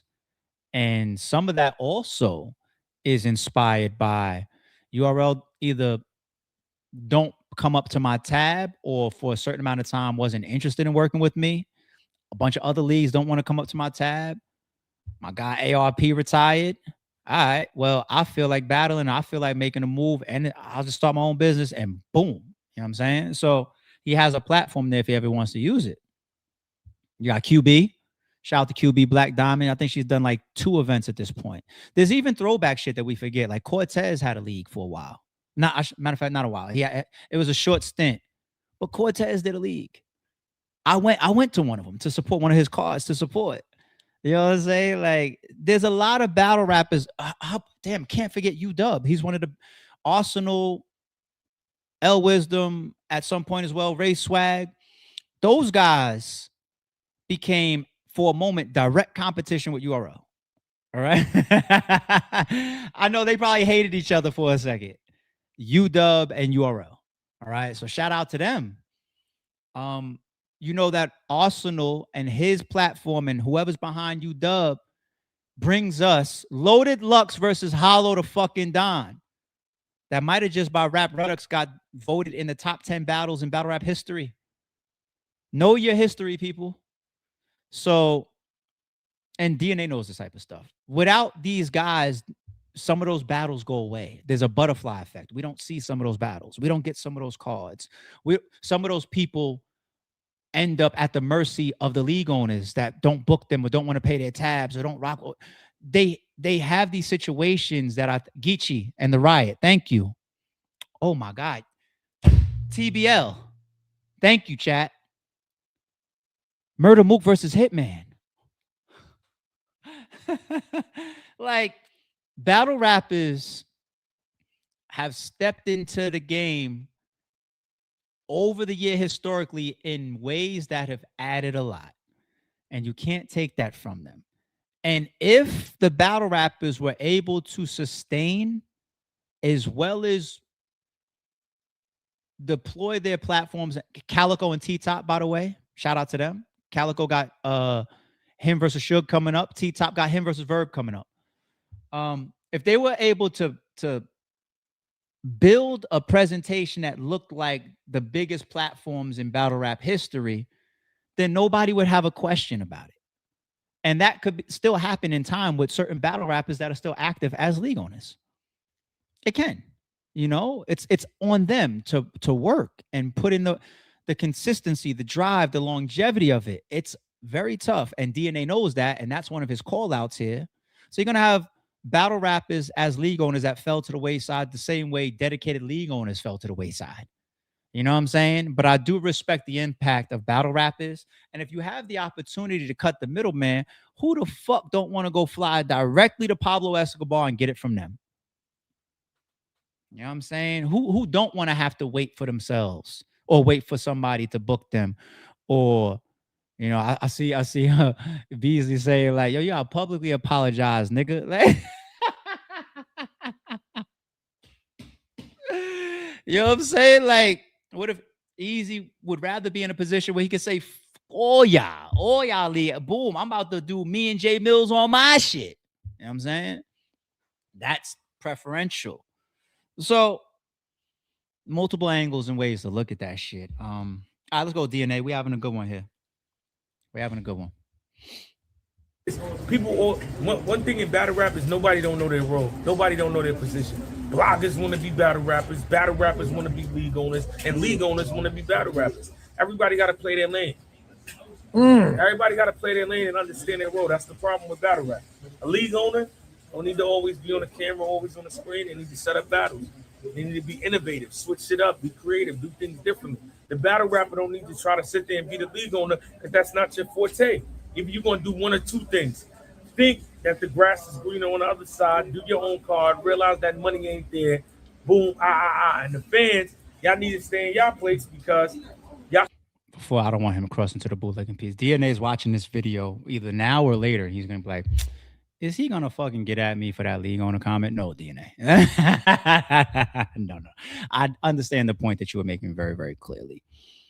But I do want to add to it that there is overlap that becomes productive. What do I mean by that? Well, a battle rapper that wants to be, a league owner that wants to be a battle rapper, I don't remember seeing that. You know, Organic battled and then King of the Dot starts moving, he never battles again. You know, like, so I don't know what league owner wanted to be a battle rapper. I guess there's some league owners out there that are infatuated with battle rappers, and that's their motivation and passion towards even the matchmaking that they do or whatever. I guess you could probably say the same about certain sponsors or whatever, just turned out groupie-ish or whatever. I don't know. Some people think that DNA, keep up with me, I don't want to say the name, your money man thought was that type of person, and you know who I'm talking about. But there has to be overlap. Want to know why? because there's not consistency of everybody doing their job on a high level. What I mean by that, I'll go to the battler side first before you think that I'm just trying to defend league owners. If a battle rapper is more professional, more conscious of how things should go, what it takes to be successful than the league owner he's working with, then it's okay for the battle rapper to step in and make up some of that ground. You know, like certain battle rappers that battle on brand new platforms, they are more experienced about event throwing, even if they don't have their own leagues and those league owners. And I know a lot of battle rappers that have told, you know, league owners that were starting out, book this person, or think about this, or you should budget like this, or call avocado, or here's my, you know what I'm saying? On the league owner side with the overlap, one thing when you mention like league owners on camera, so historically you have a good amount of league owners that are frequently on camera, and then you have a good amount of league owners that are not, right? I became early on that hybrid guy, right? Because I brought a lot of things to the table, right? And this isn't me talking shit. I'm talking entertainment. Don't take this the wrong way. I'm being real about how the world of entertainment is. What I brought to the forefront early on, why I went double edge, is I do bring a look. I do bring a spokesperson, like being able to talk to the fans and connect with the fans. I do that. You know, me and Shata learned that in my very first interview with Jemski in the pizza store next to Club Drum. I did my first after event interview with her, and I just breezed through it. And then me and Shata looked at each other like, he was like, nigga, you will be talking for us going forward. So the spokesperson aspect is required because there's damage control. There's here's the bigger piece, there's promotion. Now, historically, one thing that I've done, and I'm not the only one, I might be the biggest one of it, but I became one of the frontline biggest proponents and biggest promoters of every card that I did. I get out on those front lines. I will call the battlers and situate them to do an interview with me. I will drive to your hood and do a movie skit with Rosenberg Raw popping out of the projects as if his goons is about to jump me because I'm walking around in the hood where I'm out of bounds. Talk about anybody know Rosenberg? These are real trailers that I'm doing. I'm driving to Jersey with Adi Boom, linking up with him, doing a skit in his basement. I'm driving to Jersey and pulling up in the how do I want to call it? I don't want to say nothing, as a matter of fact. I won't get nobody in trouble. But I'm pulling up to certain spots for O-Red in Newark and shooting trailer footage. I'm pulling up to the Port Authority with Math and doing Russian voiceover skits. You know what I'm saying? Like I'm doing trailers on Swave Sever's roof. Like he's Marlo. You know what I'm saying? Like, this is me front line, getting foot to pavement. Man, these league owners can't fuck with me. But anyway, I put in the work. And then I got the spokesperson side. And then there's the element of nobody's going to fight for my money that I spent on an event more than me. I don't just spend it and then watch it go work. I spend it and then I get on the front lines and try to work it with everybody else. You know what I'm saying? Like, yo, fans, you need to be interested in this, and here's why. I stand right next to the battle rappers and let them see how much I believe in them and in the whole situation. You know what I'm saying? So me being a charismatic, well-spoken, handsome looking, you know, like I have a female, no bullshit. Especially early RBE, I had a female fan base that would tune like, oh, I fuck with him. Like they women pulling up to the events to meet me. You know what I'm saying? Like in a world of entertainment where you're also selling a product, shot to me and you is going to make sure we got a fresh outfit on every event. We're going to stand right here for our female fan base as well as the battle rap fan base. I'm going to do the battle rap job of moderating and coordinating. I'm going to protect my money and I'm going to break up the fights and everything that comes with it. You know what I'm saying? So I became a very visible league owner, and not just talking out the side of my ass. I walk the walk. So, you know, I don't want to shun league owners out there that want to or think that they can do that dance, because it can be very beneficial if you're the right person that's cut out for it. Some people's not cut out for it. So there's overlap is the whole point that I was making there. where you can make up grounds for each other. You know, now me trying to rap, if I book myself to headline over DNA, I'm fucking up. Okay. Not that level of crossover. All right. You guys get it? Or overlap. All right, let's keep going. Support the culture, feed into the culture, give the criticism, but not think that you're actually battle rapper and come with the disrespect and actually do things that set the culture back by sitting on the culture. So that's one take on it. I won't spend too much time there. That is in every arena. You know what I'm saying? Somewhere right now, there's a fan that's never thrown a single punch tweeting Dana White, you bitch ass nigga. If you don't bring John Jones back for a main event, you don't know what you're doing. And Dana White's a fucking billionaire. You know what I'm saying? Somewhere in the world, somebody's tweeting ARP, you know, you're the worst league owner ever. You don't know what you're doing. This matchup sucks. Somebody is tweeting DNA right now saying you don't know how to rap. Somebody, you know what I'm saying? Like, that's in every genre. Somebody out there is saying, Michael Jordan, you suck. Like, here's the thing. All jokes aside, though, this is why DNA's comment makes sense. Still, despite the point that I just made. Because battle rap is so niche. We're the reason for it. It's our fault. We are all so accessible to the fans that they're right next to us. They are more of a part of what we do than, like, let's say an NBA fan is, or NFL fan is, or a UFC fan is, or a soccer. You know what I'm saying? That's why. And we answer to that. We don't all go Kevin Durant with burner accounts. You catch Tay-Rock or Hitman or somebody right now telling a fan SMD or some shit. You know, maybe not now. I think Tay-Rock has continued to mature. I haven't seen him do that in a long time. But you get my point. You know what I'm saying? Like, we are right next to each other. It's a niche, small market. And the fans have been overly empowered, but it's also from us. We're very, very accessible. You know what I mean? And our ceilings have kept us there.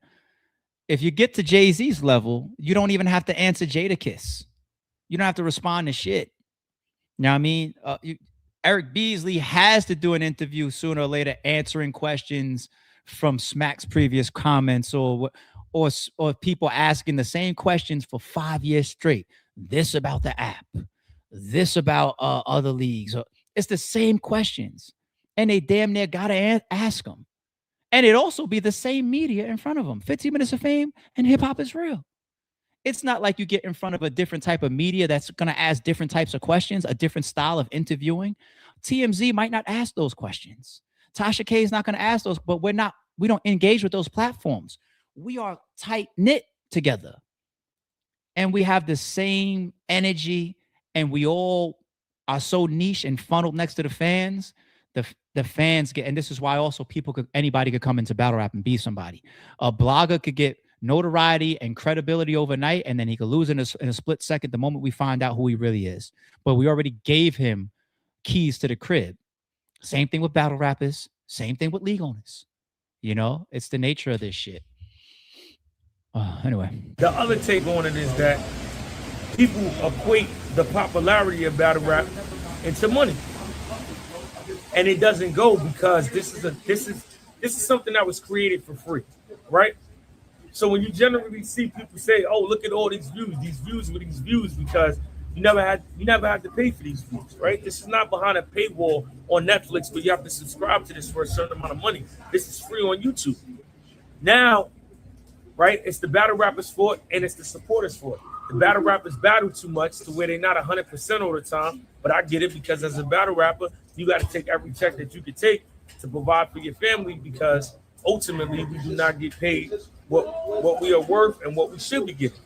But in the process of that, because you don't blog and you don't show people your personality, and most battle rappers don't have a YouTube channel, merch, or actually come up with projects and say, F the streaming platforms and I'll sell it myself to make up for that money so they don't have to take battles, you shortchange yourself, oversaturate yourself, and now the consumer doesn't believe in purchasing a pay-per-view because they're watching somebody mess up and it's not worth the money that they're spending. Now, for the consumer, DNA is so right, But the only criticisms that go back towards that point there is that, all right, what is like the least paid person in the NBA make? Let's say like $500,000, $800,000. I don't know. Could be $1 million, right? And then you go all the way up through some fucking Shea Gilgeous Alexander type of contract, 200-300 million or something. You see what I'm saying? But even the lowest paid, the entry point into NBA is life-changing, generational money to a lot of people. Not if you're fucking going Floyd Mayweather, of course, and you're gonna be broke. But you give a lot of people, pull up the stats on ChatGPT. How many people on earth have earned $800,000 as a salary in 1 year or 2 years or 3 years? The percentage is probably going to be under like 5% in the whole world. Okay. The point that I'm making is that DNA is right there, but the battle rappers are in so many different situations. If battle rap was like an NBA for real, and all the leagues were teams, and then the play or whatever. Remember, there's already minimums, and there's caps, and there's an association. There's all these things. Whereas you can go to this league over there, and all that's available is $300. You might go to this league over there, and it might be $30,000 available. Okay, there's a huge disparity, and the battle rap is. The worst player in the NBA makes, once again, generational money. The worst player in battle rap doesn't get paid anything. Some mid-tiers make hundreds of dollars. You know what I'm saying? It's not life-changing money. It's the type of money you throw towards your rent or pay your cell phone bill with or put some gas in your car. You got top tiers that make a couple thousand, especially right now in today's era. Okay? And then you even got God tiers that make money that they can't live off of. All right. So DNA is in a different financial bracket than a lot of battle rappers. He does well for himself. So not everybody can, and that's not DNA's fault. You know what I mean? That he went and got to it. But a lot of battle rappers have to take more battles, you know, 1,000 here, 2,000 here, 500 there, $5,000 there, whatever. And it adds up in ways that suits their life, or helps their life, or does their lifestyle, or bags that they want to pick up. You know what I'm saying? Like, whereas Mickey Fax, I told you I tried to book him versus Old Red on this card. I tried to book him versus Danger. He wasn't going to battle anybody. It didn't matter. He doesn't need the money. If I call Goodz right now and I offer him $5,000, he's not going to take it. He's not going to take. If I call DNA right now, offer DNA $5,000, he's not going to take it. But then there's another 80+% of battle rappers that'll take that $5,000. You see what I'm saying there? So it's a big disparity. So DNA is right, but because of the business and the finances of battle rap, there's so many people that just can't align with. You know what I'm saying? So that's where you're going to get people taking a lot of battles. Sometimes, not all the time, but sometimes some people take too many battles and they shoot themselves in the foot. And it's financially tied. Other people take too many battles, and it's not about them not having a bread. They just high demand, and they don't have a prep style that fits what they take on. And other people are just irresponsible and unprofessional. So it's those three brackets, okay? There you go. They're saturating the game because it's like if you want to see your favorite battle rapper get paid and elevate, you shouldn't be a part of bootlegging the product, because the product can never be sold because everything is based on numbers. So when people chill, Henry, I see you in the chat. People complain about caffeine. Shout out to caffeine. The numbers at the time, right? This is before bootlegging was the thing. Just always remember the numbers that URL was able to show on what they generated on pay-per-view sales was the reason why they got to deal with caffeine. Which then made somebody say, I'm going to take a chance and put X amount of dollars into it, even though they never got a return on investment. But that's the theory. Now it's hard for URL or any league to go get a deal because the pay-per-view numbers are being bootlegged. So when you're laughing, saying I'm bootlegging this event, you're actually stopping the growth of battle rap because that's true. But there also are a lot of scenarios. Like, for example, I'm going to feed you a fact, DNA. I mean, URL managed and landed and negotiated their caffeine deal the way that they did. And DNA is tapped in. So let's take that as true when he says they use their pay-per-view numbers. I'm going to assume as part of their show and negotiations, etc., etc., etc. But there's also a bunch of sponsorships or situations or leagues that are just based on pure metrics and numbers, and it's not necessarily a pay-per-view sale, like viewership. You know who just this was became public knowledge. John. The situation with the sponsors that were attached to the card that did him versus Cassidy, the numbers that John showed them was Cassidy versus Hitman on YouTube. Okay. Even Ant from RBE. It's like the only sponsorship from like some outside entity that RBE ever did. It was one event. It was the Lift is Soul Reloaded event. Once again, Big K versus Charlie Clips. If you look on the side of the screens, you see like some ace, whatever, something. After Max Out, Ant, he took it upon himself to start going sponsor hunting. That was one of his roles within RBE. He flew out to Florida, met with some people, and they had that product. And one of the numbers that they were interested in was our YouTube traction, our YouTube battles. That's just YouTube views. You know, it's not like they didn't care about pay-per-view. They just wanted to see how much views they can get if they put their product in front of our content. You know what I'm saying? So there's a lot of things that happen just off of showing pure numbers. Doesn't have to be sales all the time. Now with caffeine, or any company that wants to know how much you can sell something, and that's what I want to negotiate off of or do a deal off of, then sure, bootlegs right now will hurt that a little bit. Not a lot. Bootlegs will skew that. It'll show like, yo, your demand ain't too crazy if you only show me this last event only sold 1,000 sales or 400 sales. Yeah, that's true. You know what I'm saying? But I also am curious why caffeine would be curious about pay-per-view numbers if they never sold anything. I think caffeine, it would make more sense. And I don't know the contract or the business. I just think it would make more sense of like, I'm working with URL because they have a million subscribers on YouTube. Their battles average this. They do these big events. And I would use their YouTube because caffeine isn't selling anything. So I don't get why they would sign that ink based on pay-per-view numbers, which is much lower than URL's YouTube numbers at the time. You know, I'm taking DNA's word for that though here. You know what I'm saying? He's still making a great point about the bootlegs harming numbers that people could use to show metrics to outside entities and other parties. 100%. Nobody is going to want to invest money in it because the numbers don't look the same as it does before. So the decline might not be the same because the interest is still high. You have a bunch of people talking about it. But now, if you're looking at somebody that's looking at numbers in business, why would I invest and put money in this and take a gamble with this when I'm seeing these sales? And the sales are down because everybody's bootlegging. So it's a combination. Battle rap needs a reset. Everybody needs to fall back from 6 months, reevaluate what's actually going on, reinvent what's going on, and then come back and.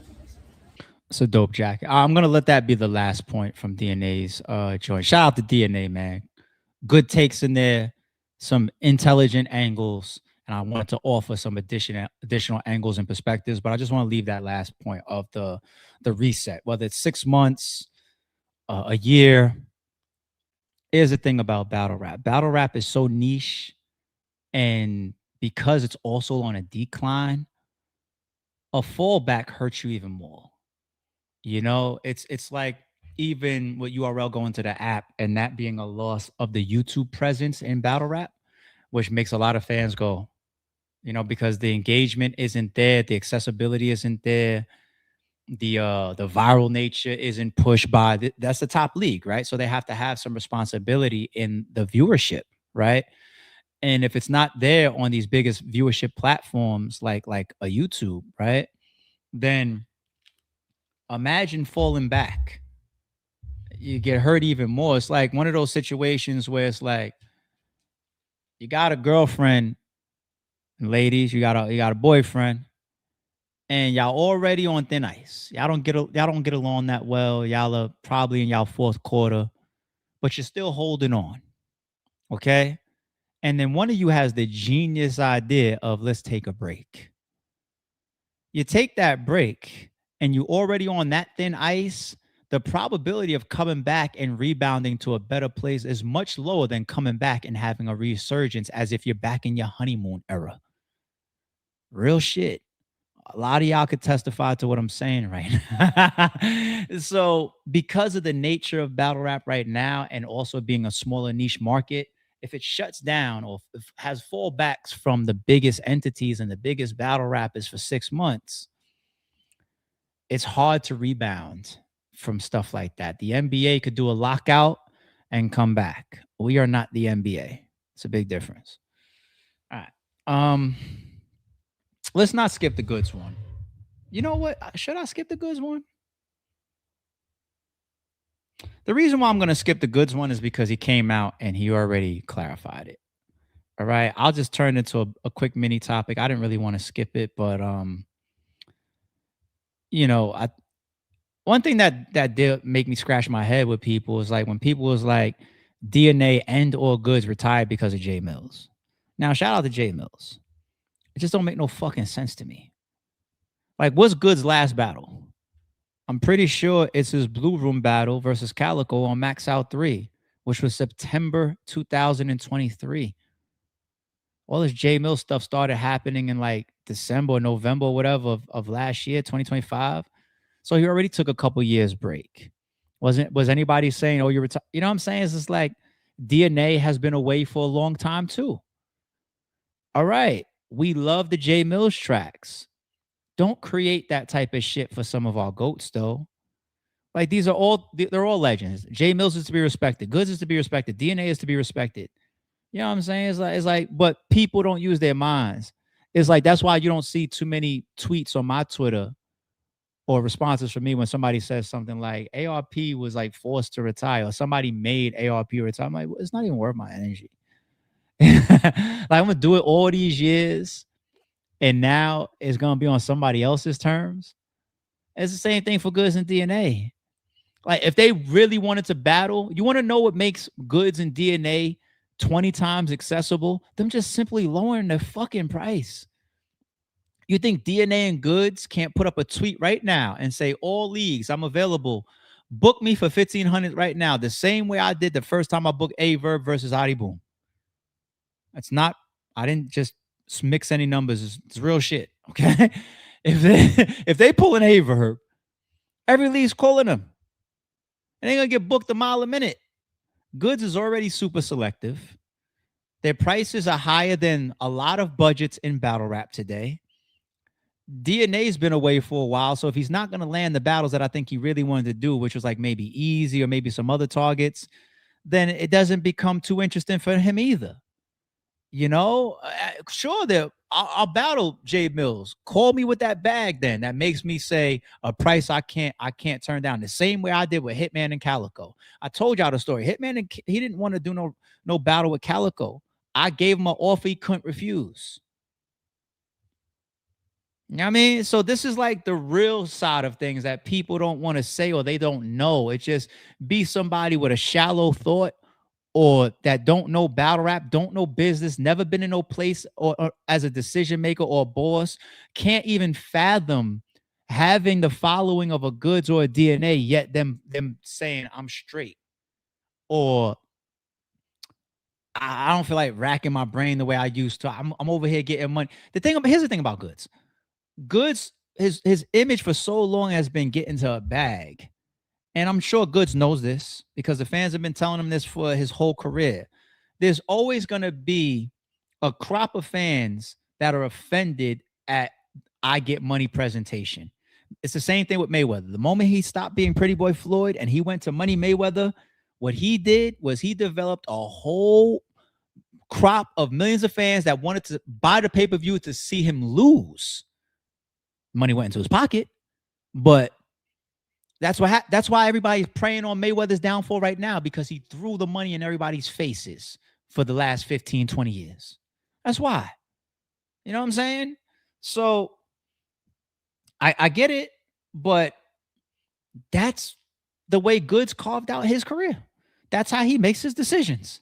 That's how he navigated his matchups or his returns or his activity. That's on him. It ain't got nothing to do with no fucking Jay Mills for neither one of those guys. All right. And I had to take that stance because not only is it real shit and shallow thinking when other people think opposite, but I see that shit for certain league owners sometimes too. Like now, some of these league owners, They can't do nothing because they don't got $1 to their fucking name, and they just don't know how to announce retirement. But I've seen some of that shit. For me, sometimes I'm just like, I just debuted free ARP with these matchups. I shit you not. This fucking Meet the Ball card, March 28th, it's got more money invested or probably more firepower than a lot of cards that's going to come out this year. And it's just four straight to YouTube free ARP shit. Some league owners can't do that. And it's like, all right, fuck announcing a retirement. I'm just not going to do a card for 8 years or 8 months or 2 years. That's the reality. I'm going to wait until the next sponsor comes around or some shit like that. Like real shit. You know what I'm saying? So know who's who and know what's what. Nobody retired DNA or Goodz. I think it's foolish to actually believe that shit. Supers, we got a lot to go through real quick. Shout out to our new members in the building. You guys are going to get first access to the Meet the Ball card. So it's going down March 28th. Tickets are in the description for free below. It's going to be a limited amount, of course. Got to have a ticket, or your name has to be on the list, or security guards are not going to let you in. Period. I'm going to give them strict instructions. But I'm going to have Avocado edit the battles up as soon as possible, and they're going to come to YouTube, and the members are going to get them first. But even when I'm not dropping battles, shout out to the members. You know how we give it up on this channel. It's a secret society. Oh, we asses. All right, we got G the Great is here, member for 30 months. We call those OGs. Thank you for these upcoming battles, ARP. I appreciate it. I appreciate y'all support. Thank you as well. I appreciate y'all. It's passion. It's a place of passion. I love matchmaking. I love having fun. I love content creating, and I love working with some of my favorites. And I love also working with good people. Now that I don't have to tie everything to business. Of course, I want my money to come back. I'd be lying if I told you I didn't. But I don't expect it to all come back because YouTube pays what it pays. You know what I'm saying? But at the same token, I don't need to work with people I don't want to work with. There's no business incentive for me to say, well, as much as I hate Easy to Block Captain, if he apologizes publicly, I'll consider it. URL's a business first still. I don't gotta do none of that shit. Like, if it's fuck you, it's fuck you. For what? Don't text me. I will work with you. For what? Get this shit to the members for free. Get out of here. Jay, she's on her Pete shit since these cards are in Atlanta. Unless she's trying to show us something. No, I'm joking. But yeah, it's going down Atlanta, March 28th, y'all. Never expected Los. What else is new with RBE? Y'all didn't expect him the first time. This is why I always love the diversity amongst the leagues and the league owners. Everybody's different. You know what I'm saying? At least, hopefully, the good ones are different. There are some just people that just, hey, let me see how to do it. Just who's hot? Every time I see that unexpected shit or ARP be left field or nobody asked for that, I say, that's what makes RBE RBE, and that's a good thing for every league owner to be. That's what gives us our lanes and our differences. So you can go over there and get something. You can go over there and get something. You can come over here and get something. That's what I mean by that. Do you believe? Thank you, Jay. Appreciate you as always. Mr. Mrs. G4220 with the big $10 super. I appreciate you. Says RBE is back. My favorite ARP. Nobody's better, my brother. Thank you for that. Thank you for that. Just got to be careful when you say the words RBE is back, man. People misinterpret that. All right. Same way I was doing one-offs post Max Out 3. This is the same shit. Private event, straight to YouTube. Everything is free. You know what I'm saying? Got me getting text message every other day and shit. You bet. You got people as I swear to God, I get text messages like, it's just a matter of time. Just like, all right, hold your breath. Matter of fact, no, don't kill yourself. It's not. None's gonna trip a switch in me. I literally made promises to myself as well as others. Ain't gonna be no more events for me. So sorry, no Max Out 4. The closest I can come is somebody that needs to work with somebody like me. For example, like shout out to my man Byron from Fox 5. There was a point that he wanted to do something, and I would have been there to be a part of whatever he needed me for. And the same way I said, my homegirl, my man AB's wife, he put us on the phone a couple of days ago. She's doing something for Sprite. She's an event coordinator. And one of their ideas is something for battle rap. She's telling her husband, she's like, your boy Adam, he's one of those guys in the battle rap field, right? He's like, yeah, call him. He puts us on the phone. I'm like, you kind of speaking to the right person. So if she wants to go in that realm, you know, and if she needs a lot of help, that's family, you know? So yeah, but that's not the same as me running RBE, of course. And that's my point.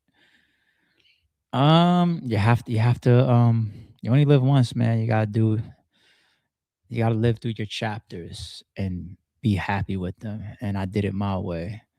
You might not see a better retirement. Everybody gets retired. Me, I said, nope, 10-year anniversary on top, I'm out. Rarely will you ever see something like that. I can freestyle like that. Check out my old battles. I was nice with it. FWM, ARP. If you could freestyle like Sharon, Chef Trez, Hollow, DNA, Big Cannon, King Los. If you put this super up when we was playing King Los's footage, and you say you can freestyle like that, I will check you out. I will. Shout out to JC says RBE never left. I'm here. Even if I'm podcasting on fucking 50 Cent, Mano, or whatever, it creates a presence for Rare Breed Entertainment. You know, so there are leagues where if nothing's happening on the league as is represented for the platform by its name, or those league owners and nobody see them or heard from them, they're not notoriety, because your legacy is your legacy. You can't take that from somebody. But your people don't have you in their thoughts. I'm here on camera every other day. It's a constant reminder of Rare Breed Entertainment, because that's where all y'all met me. Well, most of y'all, a lot of y'all. You know what I'm saying? So James Green is here, says, peace, King. What books, if any, changed your life? And how did this lesson or these lessons keep you sharp in a cutthroat business like battle rap? Want to hear something funny, man? I've never been a big reader. Like, one thing I hate is novels. Like, people would tell you, don't watch Stephen King, the movie, go read the book. It's 10 times better. And I'm like, nope, not for me. I've never been into novels. Now, as far as like knowledge-based stuff, I do have The Art of Seduction. I do have the 48 Laws of Power. Who the fuck don't? I got some health books. There's nothing really that I read that I use, considering those first two that I just said, that really made me walk around the world applying it a certain way. My business or the way I run RBE and whatever, it's just part of my makeup from all the things that just made my personality, my personality over the years. And then of course my experiences and my knowledge, but it's not from books, to be honest. You know what I mean? So I don't want to shit on reading though. I mean, y'all read, trust me, read out there. Don Bean, our member, is here, says, you. I know I'm late. ARP was goody. Peace to the whole green team, the chat, and the mods. Did I miss the announcement for the card? I probably did it around like the 5 or 6 minute mark of this video. So, I mean, we're here for the playback. You know how it go, Don. You know how it go. We also got our member here. Mark says, oh, he became a member. You became a new member. So salute to you. Welcome to the team. We are a secret. Now, I don't got to keep reminding y'all all the time, right? What's good, G? Always good to see you. How's the wife doing? Says salute ARP. What's the word, chat? RBE, RBE. I think I saw another chat that you said that you already got your flight or whatever for March 28th. It'll be good to see you. I'm going to be passing through. I'll be around, but like I said, I'm on the move. So I really got to make sure my security guards have that list properly. So I might get a chance to see you on the 28th, homie. You know what I'm saying? El Papi Gordo sounds like Fred the Godson a little bit. Rest in peace. I'm gonna keep it a buck, OG. Sounds like you're saying everything except I'm back. Throw the 45 on, bro. I think you're itching to show the game what has been missing. I wore a 45 Jordan jersey to one of the events. The event that had Mr. Mills versus JC, Daylight versus J Murder. One of those events. Club Drum. But nah, man, no return. Beast again.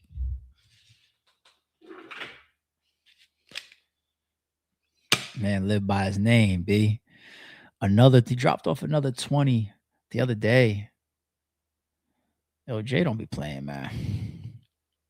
Jay don't be playing. And you got to be here live to catch the memberships, y'all. It's just, damn, man. Appreciate you, homie. Thank you for the big support as always. Thank you for being one of our dopest members. Real talk. Appreciate you, homie. Tristan, our members here. Oh, you actually became a member today. You might have caught one of these. Now that I see this is after Beach J's, so you might have caught one of his memberships that he tossed out. Salute to you. I don't know what I said here, Jay. Hopefully nothing that I'm gonna get in trouble for. Jay be checking me behind the scenes, like she'll DM me some shit or whatever, get in trouble and whatnot. Keep me in line. Our trip is booked for the weekend of the 28th. Hashtag salute to you. You know we gotta turn up when we get to town. So I'm definitely gonna try to get something together for maybe an after. I do that with the battlers a lot. You know, try to put together like some type of little after party. Everybody go out, have a good time. The last time I went out after an event, it wasn't mine. 40 Cal was with me, a couple of my homies. But me and 40 Cal was bouncing around. We bounced around like 2 or 3 clubs that night. We had some epic nights though, after parties after certain events. We had some good times. Keep the good times rolling. Why not? We'll see. Quantity Cash, thank you for the big super says. How you feel about angry fans saying Goodz is not a legend? He said that? Come on, Caps. Well, Caps might have said that because Goodz said something that seemed to be in the direction of Caps in his video. So let those guys have their back and forth. But Goodz is a legend. You know, Caps knows. Caps is a legend too. Caps is a legendary blogger and Goodz is a legendary battle rapper. You know what I mean? Like, Caps know that. They probably just got a little back and forth they going through. That's all. Sometimes you got to pop out and show us a little free ARP. You know what I'm saying? Why not? Free RBE. Shadow Music is here. Appreciate the super says. I feel like battle rap is going through what the music business is going through. Music industry went through a lot of different phases because of technology. The internet, CDs going away, the digital era, the streaming era, bootlegging, burning CDs was an era that the music industry had to go through. The piracy era, where if you got caught selling fake DVDs and CDs in certain states like 3 times, it was like an immediate 5 years or 10 years. And like the record labels was pushing that shit heavy. You see old videos of Tupac running up on bootleggers and shit, right? Music has gone through so many different eras, of course. And that's why everybody has to adjust and figure out how to make money in those fields, you know? It's not easy. There's a lot of these rappers that are famous and they're not in a good spot. You know, the music industry is just as cutthroat as every other industry, you know? Last but not least, one of our OGs, God the Brand is here, says, we've been rocking out. Best family in the business. Appreciate you, homie. Fun live today. Happy Friday. It's almost 7 o'clock once again. Drop comments below. Let me know what y'all most anticipated matchup is, and also give me your predictions. All right. And some of y'all go ahead and give us, who do you think is going to win the performance of the night and the bar of the night? I'm curious on that one. one. I'm curious on that one. All right, Cassidy and Mickey Fash, you got to pay attention on the 28th, y'all. All right, I'm going to go get me something to eat. I'll catch y'all tomorrow. We out. Don't confuse silence with work ethic. I'm a boss making decisions, my first fetish. The verse cherished is perfect, that's a reverse blemish. I dropped it, connected the block, learn Tetris. One of the toughest characters ever to bulldog his way into your house. And shout out to them. Still got a gun.